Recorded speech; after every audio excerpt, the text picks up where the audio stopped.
Whenever there is a high-profile criminal case in England and Wales involving someone who has committed a horrific offence, be that the case of Lucy Letby, the killers of Lee Rigby, or the case to which the title of this video refers, the killers of Brianna Ghey, you can bet your house on an article appearing in a newspaper about a month after the trial ends, talking about how these convicted killers are being handed or receiving hundreds of thousands of pounds of taxpayer cash.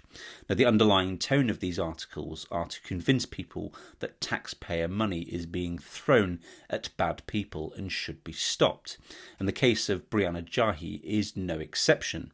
In this video, I'm going to explain why I believe that these articles are misleading, why you should support the fact that everyone should be entitled to legal aid, and why I believe that the money paid out to individuals who have committed the most serious crimes and are facing the most severe sentences that can be awarded in our country is value for money. See what you think. Welcome to my channel, Andy on Crime, where I talk about high-profile criminal cases and other aspects of criminal law in England and Wales. So the headline figure of £200,000 for the killers of Brianna Ghey to defend themselves sounds like a lot of money, and to some would be an outrage. My arguments to that are, firstly, whatever your view of the individuals who are accused of serious crimes, most reasonable people would agree that everyone should be entitled to legal representation to defend themselves. And in the case of Brianna Ghey, both of the killers were 16 years old. Do we think that as a civilised society we should be allowing teenagers to represent themselves in cases where they are facing 20 plus years in prison as well as a life sentence? And I think it's especially important in cases such as this that they have been well represented and given the right to a fair trial. Now, if the state are taking away someone's liberty for at least 20 and 22 years, then you'd better make sure that you've given them every opportunity to defend themselves. In doing so, when someone cannot afford to defend themselves, the state has a responsibility to provide that defence. The second thing that I want to talk about is context. Whilst the headline figures of £200,000 seems high, these articles often have no context behind the breakdown of the money and how it's been allocated and who the money has been paid to. And a spoiler alert here, it is never paid to the individual, which the articles sometimes seem to suggest.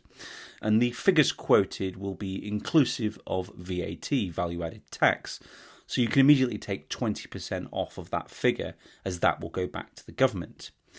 Each of the defendants in the case of Brianna Ghey had their own barristers, both a King's Counsel leading the case and a junior, another barrister who is assisting in the case, as well as an instructing solicitor. And Eddie Ratcliffe also had what's known as an intermediary due to him having something called selective mutism. Again, that would have been paid for through legal aid. And this was a case that would have required countless hours of research, preparation and examination. And the trial itself is only one small part of a much larger process where legal representation would have been required throughout.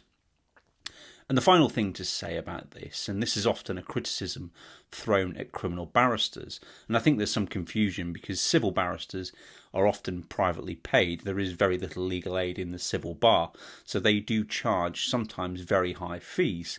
The majority of people working at the criminal bar work on legal aid, and these rates are paid by the government. We do not set our own rate.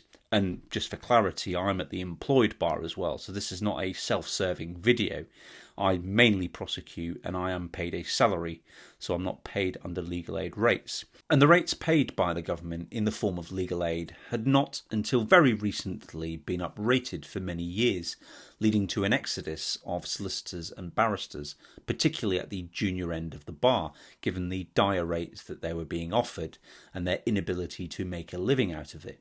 And you might not necessarily care about the money being earned by solicitors and barristers, but what you will care about is if you are a victim of crime, then the lack of appropriate criminal barristers and solicitors to progress your case could mean significant delays in you getting justice having been a victim of crime.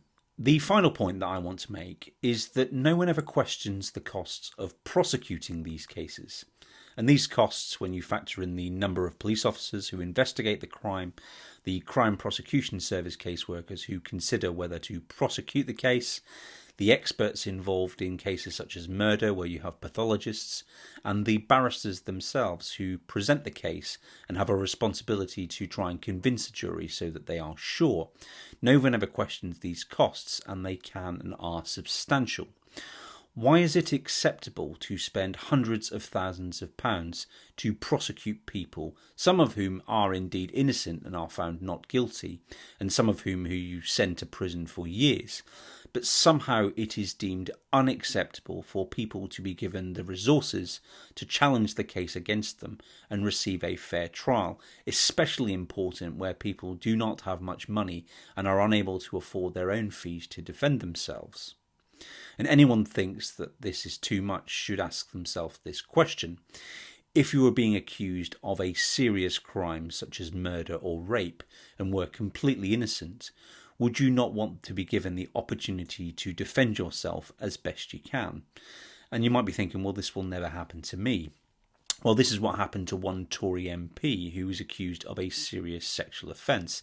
He was not entitled to legal aid, so when he was acquitted, he was only able to claim his privately paid fees up to legal aid rates, and the private fees were substantially more than what the legal aid rates were. So he ended up about £250,000 out of pocket, despite being acquitted and being innocent of the crime that he was charged. That's all for this video. There are other arguments that I could have put forward, but I want to keep this video relatively brief. If you do have any comments, then please drop them down below. If you did enjoy this video, then please do consider giving it a like. And if you'd like to see more from me, then please do subscribe to my channel. Thanks for watching. Take care.